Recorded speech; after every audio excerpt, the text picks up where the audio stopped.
할렐루야. 우리 천우좌우를 한번 보시고 인사합시다. 은혜 받읍시다.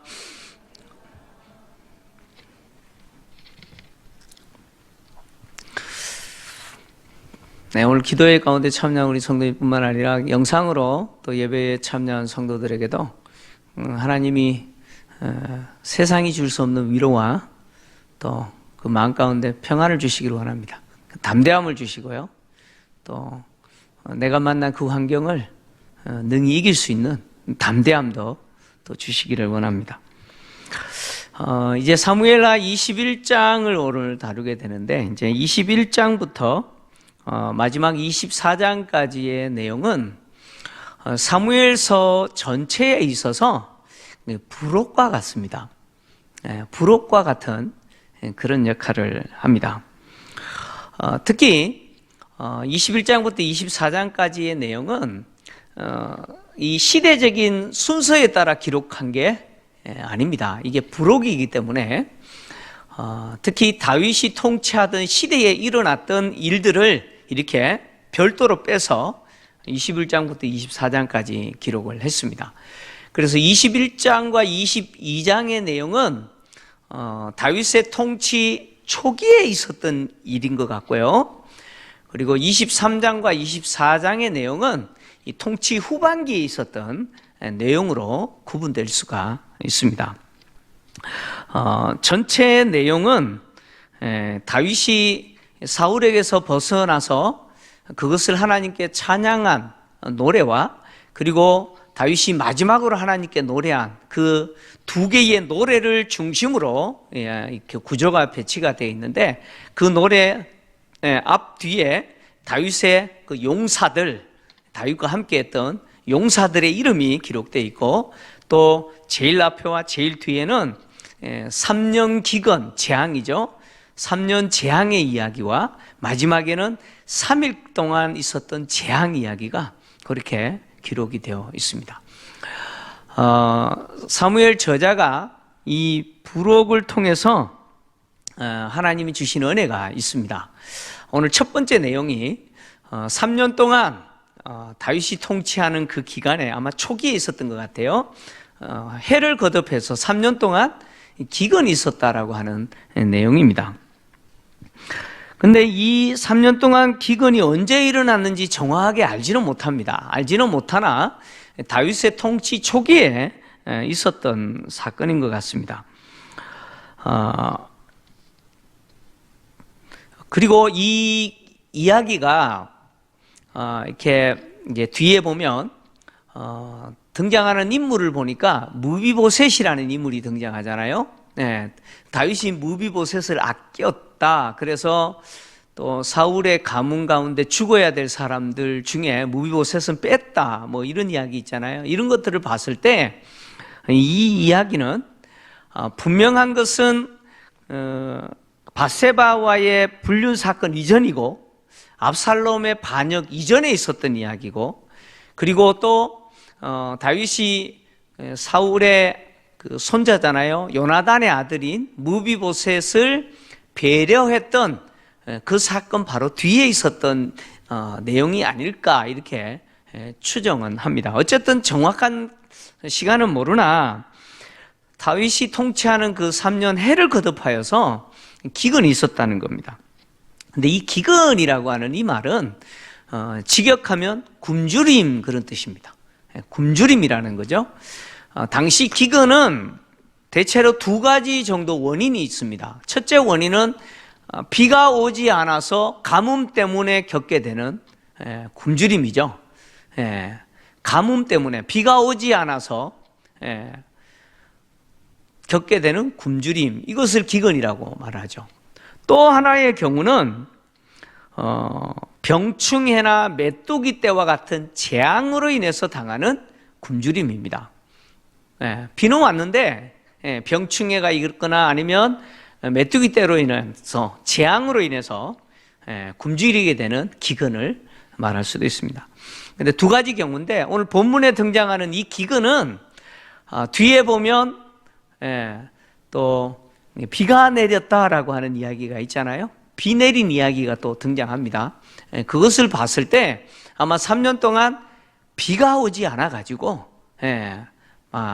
그래서 이스라엘 백성들이 굶주렸던 것 같아요.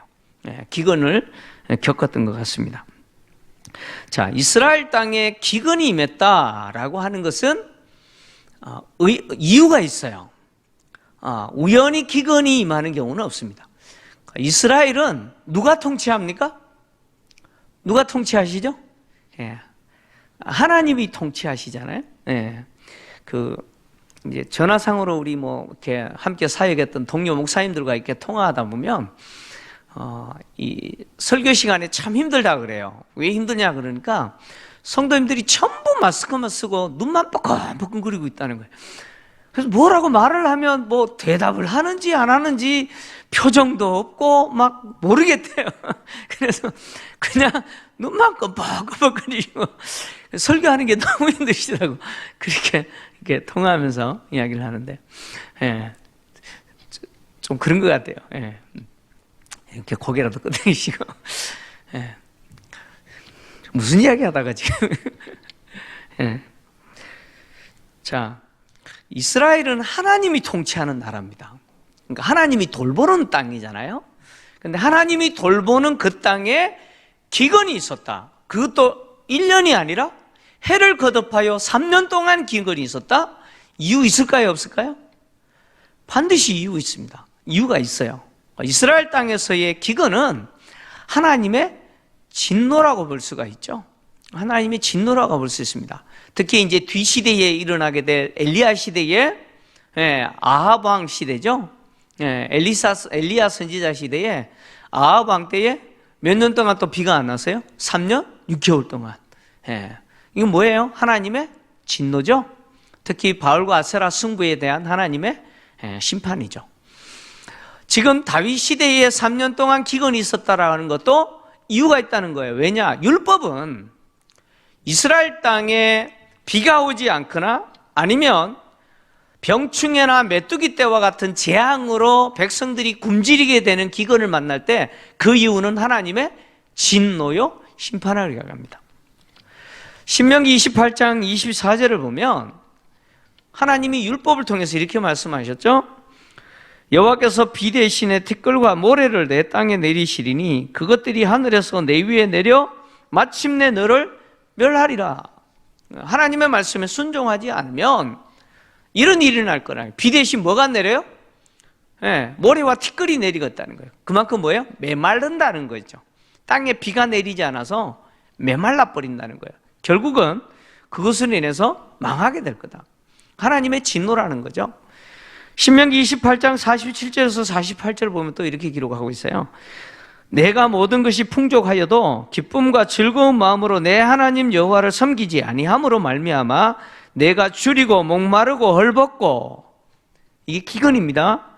모든 것이 부족한 중에 또 심지어 여호와께서 보내사 너를 치게 하신 적군을 섬기게 될 것이니 그가 철멍에를 내 목에 메워 마침내 너를 멸할 것이라. 그러니까 굶주리고 목마르고 헐벗게 되는 이 기근은 누가 주시는 거예요? 하나님이 주시는 거라. 그러니까 지금 다윗이 3년 동안 이 기근으로 고통당하자, 이게 하나님이 주신 것이라고 다윗이 판단할 수밖에 없었던 이유가 여기 있는 거죠. 사실 국가를 통치하는 리더의 입장에서 3년 동안 국가에 기근이 있었다? 참 부담스러운 이야기죠. 그죠? 여러분, 고대 시대에 이런 기근이나 재난이나 이런 원인들은 다 누구 잘못이에요? 오늘날도 그렇대요. 다 누구 잘못이에요? 다 리더 잘못 아니에요. 그죠? 고대 시대는 더 했어요. 우리나라도 그렇잖아요. 조선시대에 나라가 가물어가지고 비가 안 와가지고 농사가 안 되고 그러면 누구 잘못이에요? 임금 잘못이죠. 그죠? 임금 잘못 만난 탓이라 그러잖아요. 그래서 임금이 막 제사 드리고 막 그러잖아요. 자, 다윗의 입장에서 1년도 아니고 3년에 연이어서 이런 비가 와서 농사가 안 되고 백성들이 굶주렸다? 참 부담스러운 이야기예요. 그래서 그가 하나님 앞에 물을 수밖에 없죠. 하나님 앞에 엎드릴 수밖에 없습니다. 그래서 여호와께 간구했어요. 하나님께 간구했는데 여기 여호와 앞에 간구했다라고 하는 이 표현은 정확하게 번역하면 여호와의 얼굴을 구했다 그런 뜻입니다. 여호와의 얼굴을 구했다. 그러니까 다윗이 하나님 앞에 기도할 때 하나님 이 문제 해결해 주세요라고 기도한 게 아니다 그런 이야기예요. 다윗이 하나님께 기도한 것은 이 문제가 원인이 뭡니까? 이것 좀 해결해 주세요라는 것이 아니라 하나님의 얼굴을 우리에게 보여주십시오. 하나님의 얼굴을 우리에게 돌려주십시오라고 기도했다는 거예요. 하나님의 얼굴을 찾았다는 거예요.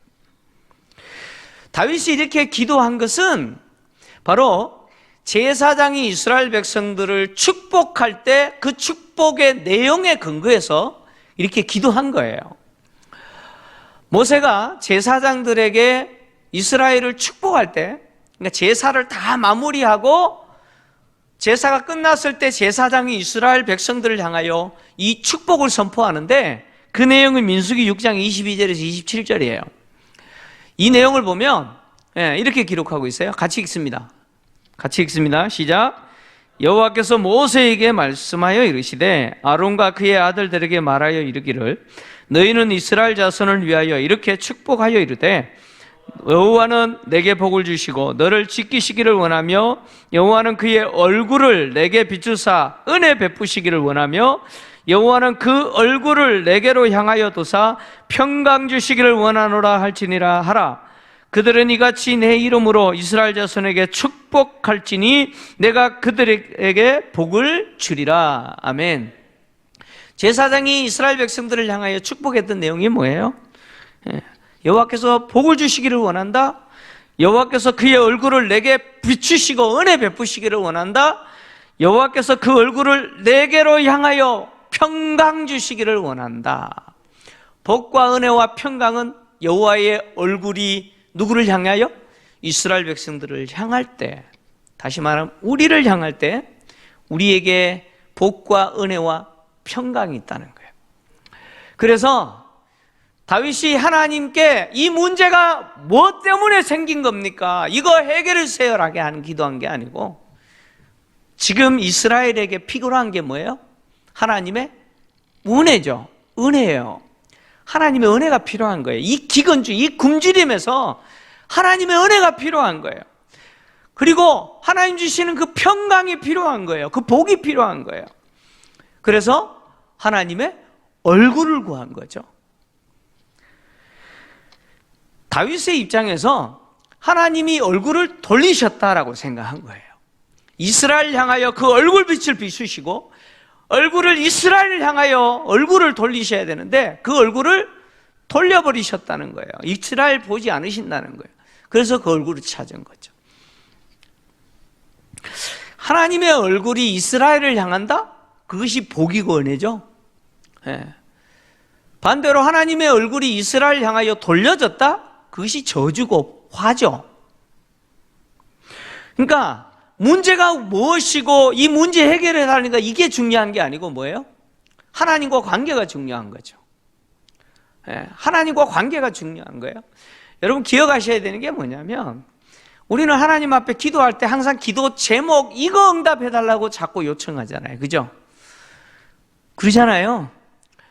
기도 제목을 하나님 앞에 아뢰면서 이거 들어달라고 기도하는 경우가 많잖아요. 근데 그거보다 더 중요한 게 뭐예요?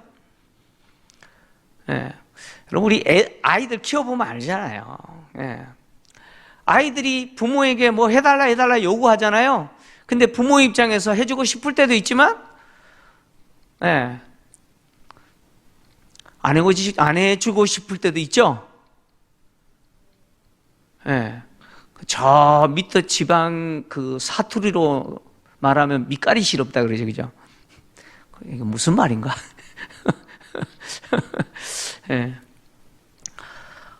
아니 부모 말 안 들어요. 부모 말 죽어라고 안 듣는 아이가 부모한테 뭐 해달라 그러면 해주고 싶어요? 중요한 건 부모와의 관계잖아요. 부모님이 항상 나를 보시면서 흡족하게 생각하시고 항상 도와줄 준비를 하고 계시면 내가 말 안 해도 뭐예요? 너 용돈 떨어졌지? 그리고 주시는 거 아니에요, 그죠? 근데 죽으라고 말 안 듣고, 동쪽으로 가라면 서쪽으로 가고, 서쪽으로 가라면 동쪽으로 가고, 이 청개구리 삶을 살면 부모가 용돈 떨어진 거 뻔히 알면서도 줘야 안 줘요? 그래, 네 고생해봐라. 안 주죠? 우리가 그런 거예요. 우리가 필요한 거는 뭐냐면, 이 나에게 필요한 이거 들어달라라는 것보다 더 중요한 게 하나님과 바른 관계예요. 할렐루야. 하나님과 바른 관계예요. 그러니까 하나님의 얼굴이 내게 비치면, 하나님의 얼굴이 나를 향하면 내가 가지고 있는 문제, 내가 얼마나 어렵게 살고 있는지, 내가 무엇이 필요한지 하나님 다 알고 계시잖아요. 다윗이 이렇게 기도하는 거예요. 하나님의 얼굴을 찾았어요. 구약 성경을 보면 이스라엘이 위기를 겪을 때마다 그 원인이 하나님이 이스라엘에게서 얼굴을 돌리셨다라고 하는 내용이 많이 등장합니다. 시편 27편 8절 9절을 보면 이렇게 기록하고 있어요. 시인이 이렇게 노래합니다. 너희는 내 얼굴을 찾으라 하실 때에 내가 마음으로 주께 말하되 여호와여 내가 주의 얼굴을 찾으리다 하였나이다. 주의 얼굴을 내게서 숨기지 마시고 주의 종을 노하여 버리지 마소서. 주는 나의 도움이 되셨나이다. 나의 구원의 하나님이여 나를 버리지 마시고 떠나지 마소서. 그러니까 하나님이 나를 떠났다라고 하는 말이 뭐예요? 하나님이 얼굴을 돌리셔버리셨다는 거죠. 그래서 하나님의 얼굴을 찾아다. 하나님의 얼굴을 찾는다는 것은 하나님과 관계 회복이죠. 하나님은 솔로몬이 성전을 짓고 나서 하나님께 봉헌했잖아요. 그리고 그 밤에 하나님이 솔로몬에게 나타나셔서 이렇게 말씀하셨어요. 역대하 7장 12절에서 14절입니다. 자, 한번 같이 읽겠습니다. 시작. 밤에 여호와께서 솔로몬에게 나타나사 그에게 이르시되 내가 이미 내 기도를 듣고 이곳을 택하여 내게 제사하는 성전을 삼았으니 혹 내가 하늘을 닫고 비를 내리지 아니하거나 혹 메뚜기들에게 토산을 먹게 하거나 혹 전염병이 내 백성 가운데에 유행하게 할 때에 내 이름으로 일컫는 내 백성이 그들의 악한 길에서 떠나 스스로 낮추고 기도하여 내 얼굴을 찾으면 내가 하늘에서 듣고 그들의 죄를 사하고 그들의 땅을 고칠지라. 하나님이 솔로몬에게 이렇게 약속하셨어요. 내가 하늘에서 뭘 닫아버려요? 비를 닫아버려요. 비를 내리지 않고 하늘을 닫아서 비를 내리지 않거나 메뚜기 떼들로 해서 토산을 먹게 만들어버리거나 혹 전염병으로 인해서 백성들이 고통당할 때 내 이름으로 일컫는 내 백성이 그 악한 길에서 돌아서고 그리고 무엇을 찾아요? 내 얼굴을 찾으면 내 얼굴을 찾으면 내가 하늘에서 듣고 그들의 죄를 사하고 그 땅을 고칠지라. 하나님이 솔로몬에게 이 약속을 주신 것은 다윗이 여호와의 얼굴을 찾았다라고 하는 이 내용이 얼마나 중요한지를 보여주죠. 그러니까 다윗은 하나님이 원하는 것을 했다는 거예요. 다시 말하면 다윗의 기도는 누가 원하는 거예요? 하나님이 원하시는 바로 그것이었어요. 하나님이 솔로몬에게 말씀하신 이거 하라라고 했던 그것을 누가 이미 한 거예요? 다윗이 일했다는 거예요. 그러니까 다윗의 기도를 하나님이 얼마나 기뻐하셨는지 원문에 보면 이 원문을 보면 어떤 뉘앙스가 있냐면 기도를 들으시자마자 즉시 응답하셨다, 그런 뉘앙스가 있어요. 다윗의 기도를 하나님이 즉시 들으시고 이 3년 동안 있었던 이 기근의 원인이 무엇인지 다윗에게 알게 하셨어요. 하나님은 3년 동안 기근의 원인이 사울과 그의 집안이 기브온 사람들을 학살했기 때문이다, 이렇게 말씀하셨어요.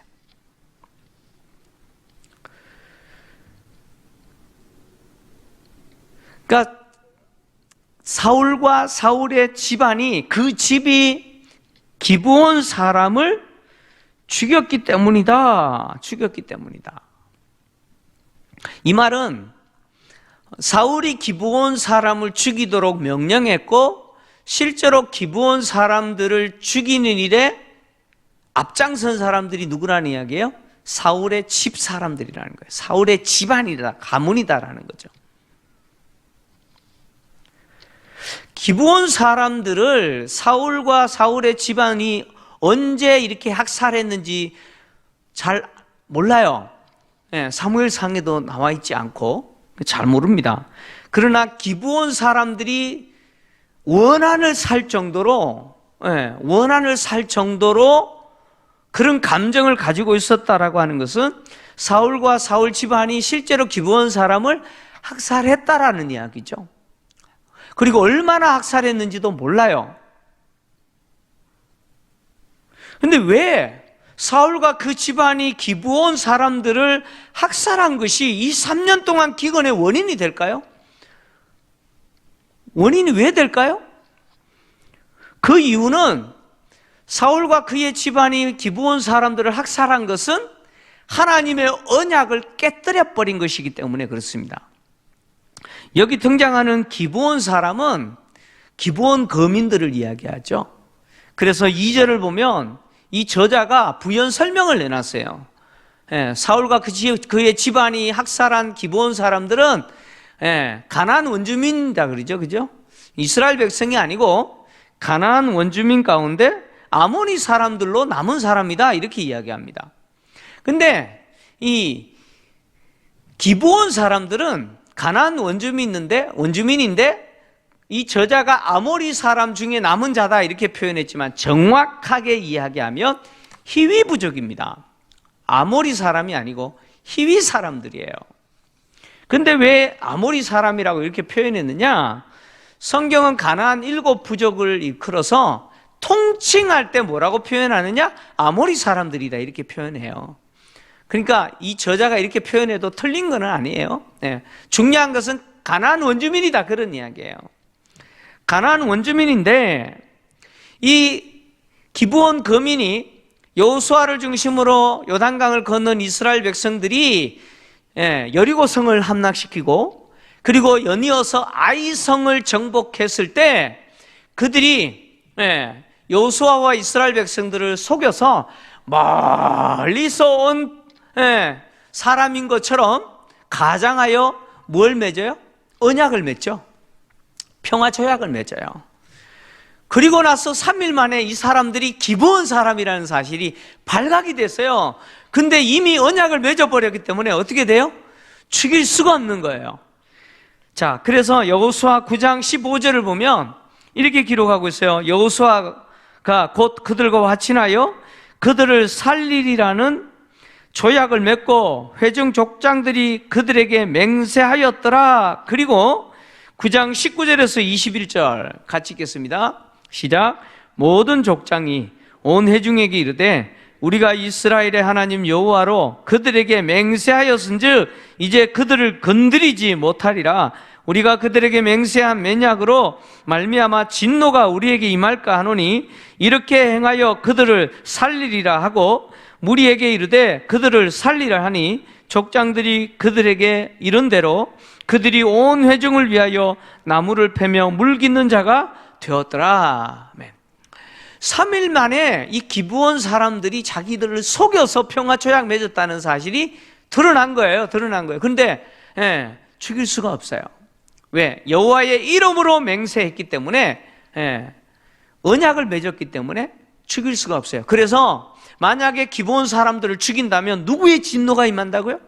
하나님의 진노가 임하기 때문에 죽여서는 안 된다는 거예요. 그래서 다 살려라.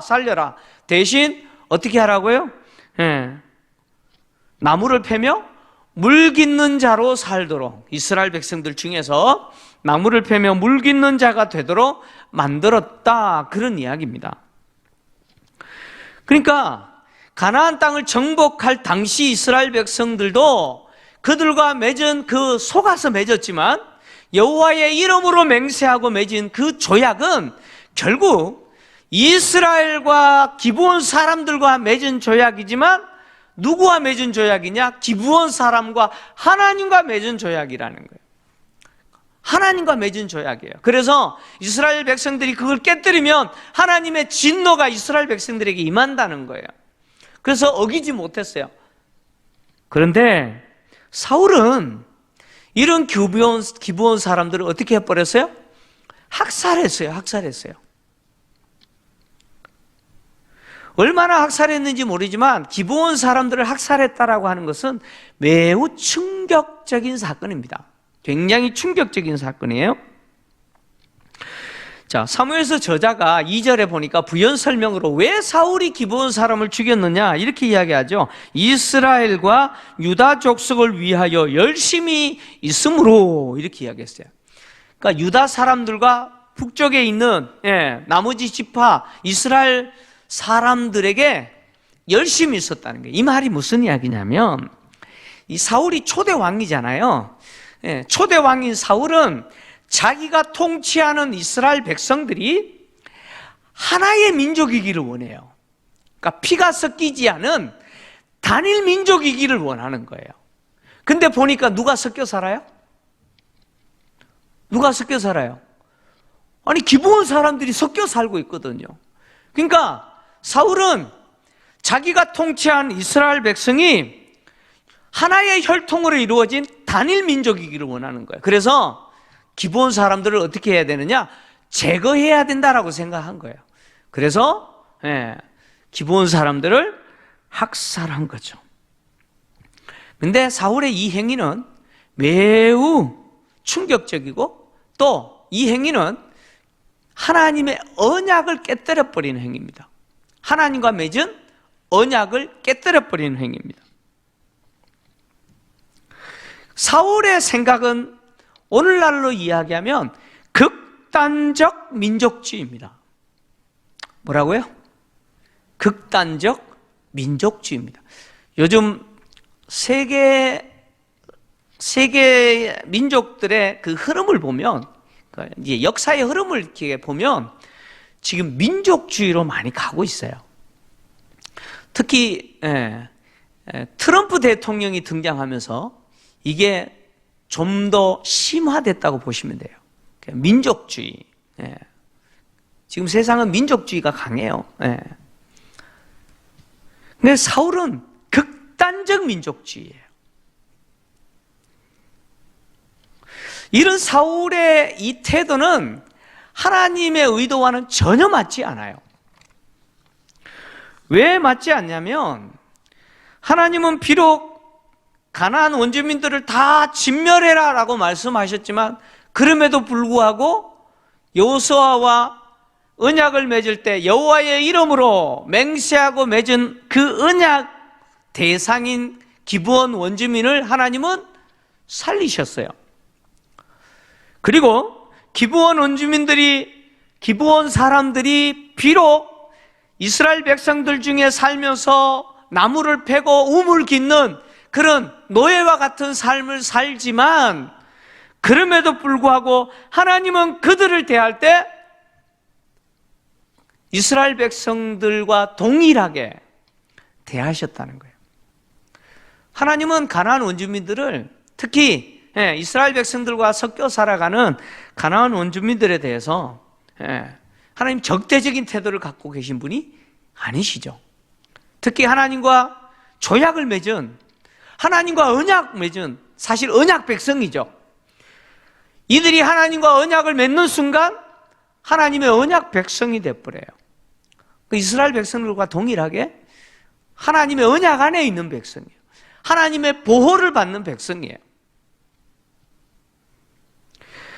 하나님은 아브라함의 후손들로서 할례 받은 히브리인들만 사랑하시는 분이 아니에요. 하나님이 이스라엘 백성들을 특별하게 대우하시고 선택하신 것은 그들만 사랑하기 위함이 아니에요. 이게 잘못된 유대인들이 갖고 있는 선민의식이죠. 유대인들이 갖고 있는 선민의식은요, 왜곡된 거예요. 하나님은 우리만 사랑해. 아닙니다. 하나님은 세상의 모든 민족을 사랑하세요. 세상의 모든 민족을 사랑하시고 세상의 모든 민족이 특별히 하나님이 선택하시고 하나님이 구별하여 세운 유대인들을 통해서 하나님께 돌아오게 만드시기 위해서 제사장 나라로 하나님 부르신 거죠. 그러니까 유대인들이 해야 될 역할은 뭡니까? 세상의 모든 이방 민족들로 하여금 자기들을 통해서 하나님께 나아가도록, 하나님을 예배하도록 해야 되는 역할이 유대인들이에요. 다시 말하면 우리만 하나님의 사랑을 받는 것이 아니라 세상의 모든 민족이 하나님의 사랑을 받도록 해야 되는 것이 유대인들의 역할이에요.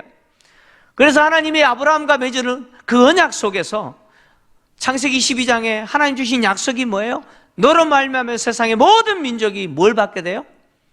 복을 받게 될 거라고 하는 약속 아닙니까? 너로 말미암아 세상의 모든 민족이 저주받을 거다라고 약속하지 않으셨어요. 하나님이 아브라함에게 복을 주시면서 세상의 모든 민족이 너를 통해서 복을 누리게 될 거라고 하신 거예요. 그런데 사울은 그런 생각이 없었어요. 사울은 극단적 민족주의에 사로잡혀가지고 자기들만 하나님이 사랑하는 것이고 사랑하는 사람이고 기본 사람들은 죽어야 될 사람으로 생각했어요. 그래서 학살해버린 것이죠. 여러분, 우리가 신앙생활 할 때도 우리에게도 간혹 그런 게 있어요.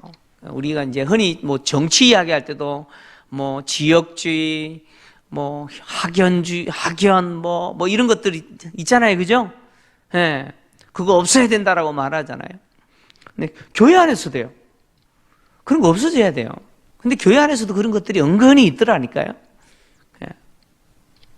어떻게 보면 버려져야 돼요. 이건 정말 예수 그리스도를 믿는 사람은 이 민족주의 버려야 돼요. 진짜 예수 믿는 사람은 민족주의 버려야 돼요. 버려야 됩니다. 세상의 모든 민족이 주님 앞에 돌아오도록 기도해야 되고요. 예. 세상의 모든 민족이 하나님의 사랑을 받는다, 하나님이 그 민족을 사랑한다는 사실을 인정을 해야 돼요. 인정을 해야 돼요. 자, 사울이 민족주의에 사로잡혀서 이 기브온 사람들을 학살하는 것 때문에 하나님의 언약을 깨뜨려 버린 거잖아요. 그죠? 예. 그러니까 하나님은 지금 이 언약 깨뜨린 것에 대해서 이제 3년 기근이라고 하는 것을 통해서 그 언약 깨뜨린 것에 대해서 책임을 물으시는 거예요. 책임을 물으시는데, 자 보세요. 하나님이 이걸 그냥 내버려 두셨다면, 이것에 대해서 하나님이 문제 삼지 않고 그냥 넘어가셨다면 이게 심각한 문제가 됩니다. 무슨 이야기냐면 여호와의 이름으로 맹세해도 지킬 필요 있어요, 없어요? 이거 그냥 넘어가면 앞으로 여호와의 이름으로 맹세하고 언약을 맺거나 뭐 해도 지킬 필요 있어요, 없어요? 지킬 필요 없는 거예요. 안 지켜도 돼요. 그래도 문제 안 생기는 거예요. 왜요? 하나님 이거 그냥 넘어가니까. 그러니까 하나님 입장에서 이 문제는 넘어갈 수 없는 문제예요. 사울이 기브온 거민을 살해한 이 문제는 그냥 덮어놓고 넘어갈 문제가 아니다, 그런 이야기예요. 이거는 하나님의 언약을 깨뜨렸기 때문에 하나님은 반드시 이것에 대해서 책임을 물어야 돼요. 이걸 처리하셔야 돼요. 근데 물어볼게요.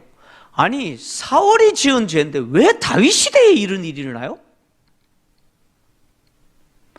아니, 사울이 지었잖아요. 그럼 사울 시대에 이런 일이 일어나야지. 왜 다윗 시대에 이런 일이 일어나요? 안 궁금하세요?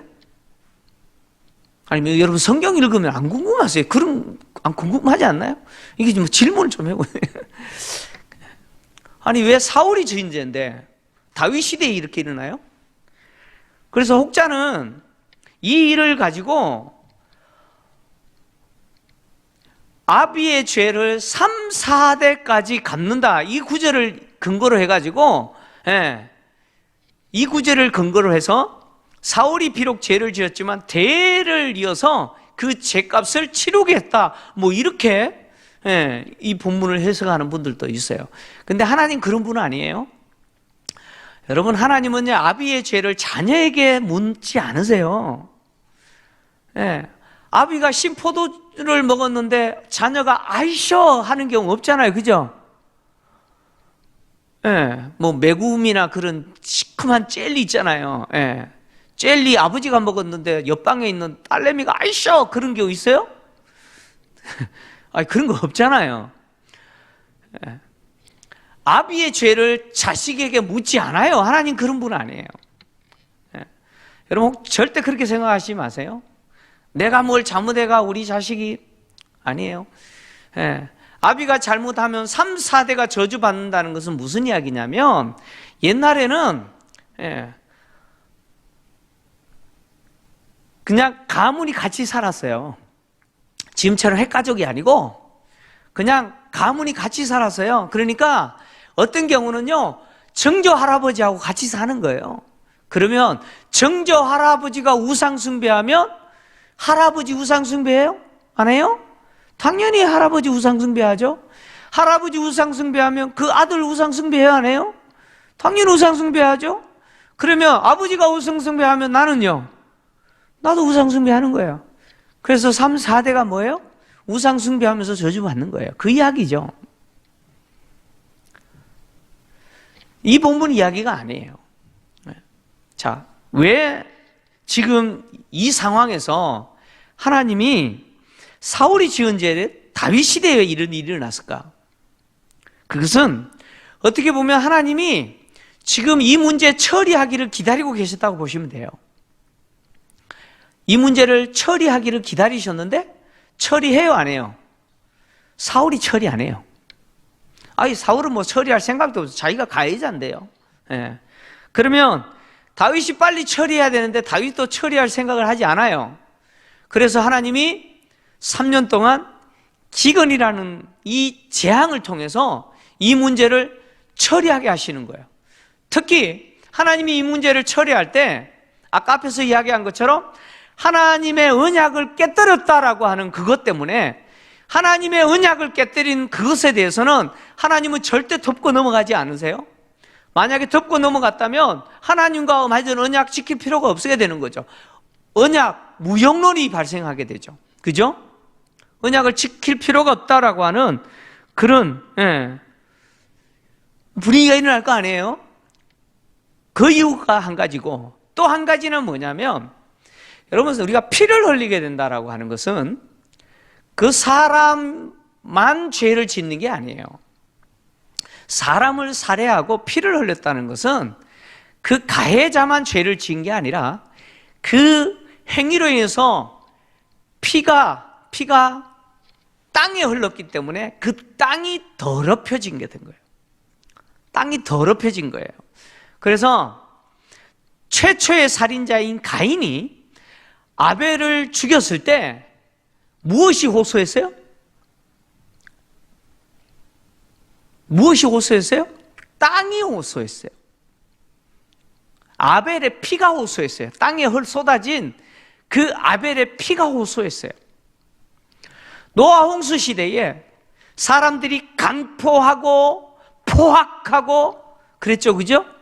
네? 그때에 하나님이 세상을 홍수로 심판할 수밖에 없었던 이유가 뭐예요? 당시 사람들로 인해서 땅이 더럽혀졌어요. 그래서 그 땅을 물로 심판하는 것을 통해서 깨끗하게 씻을 필요가 있으셨어요. 다시 말하면 살인이라고 하는 것은 그 사람에게만 죄가 되는 게 아니라 그 땅이 더럽혀져요. 그러니까 인간의 죄는요, 인간에게만 피해가 있는 것이 아니라 결국 피조 세계까지 어떻게 해요? 영향을 받게 되더라는 거예요. 여러분, 인간의 타락은 인간의 타락만이 아니죠. 피조 세계도 함께 타락해버렸어요. 피조 세계도 함께 썩어가고 있죠. 그래서 피조 세계가 아우성 쳐요, 안 쳐요? 아우성 치죠. 여러분, 로마서 8장을 보면 피조 세계가 비명을 질러요, 안 질러요? 비명 질러요, 안 질러요? 우리 사회훈련했던 분들, 피조 세계가 한숨 쉬고 있잖아요. 하나님의 자녀들이 나타나기를 기다리고 있잖아요. 왜요? 피조물이 다 함께 고통을 당하고 지금 비명 지르고 있는 거. 여러분, 우리 엘니뇨 현상이나 지금 우리가 겪고 있는 이 바이러스 사태나 그리고 황사나 기근이나 재난이나 홍수나 지진이나 이 모든 일들은 다 원인이 누구 때문이에요? 인간 때문이에요. 인간 때문에. 그러니까 사울이 기브아 사람을 살해한 그 학살은 여호와의 율법을 깨뜨린 것도, 언약을 깨뜨린 것도 깨뜨린 거지만 그 땅을 더럽혔기 때문에 하나님은 그것에 대해서 반드시 해결하셔야 되는 거예요. 그래서 3년 동안 다윗 시대에 기근을 통해서 기브아 사람들의 살해한 이 사울의 행위를 처리하시는 거예요. 자, 이런 이야기입니다. 이제 결론인데요. 여러분, 내가 지은 죄에 대해서 하나님이 대충 덮고 넘어가시면 얼마나 좋겠어요. 그죠? 그렇지 않아요?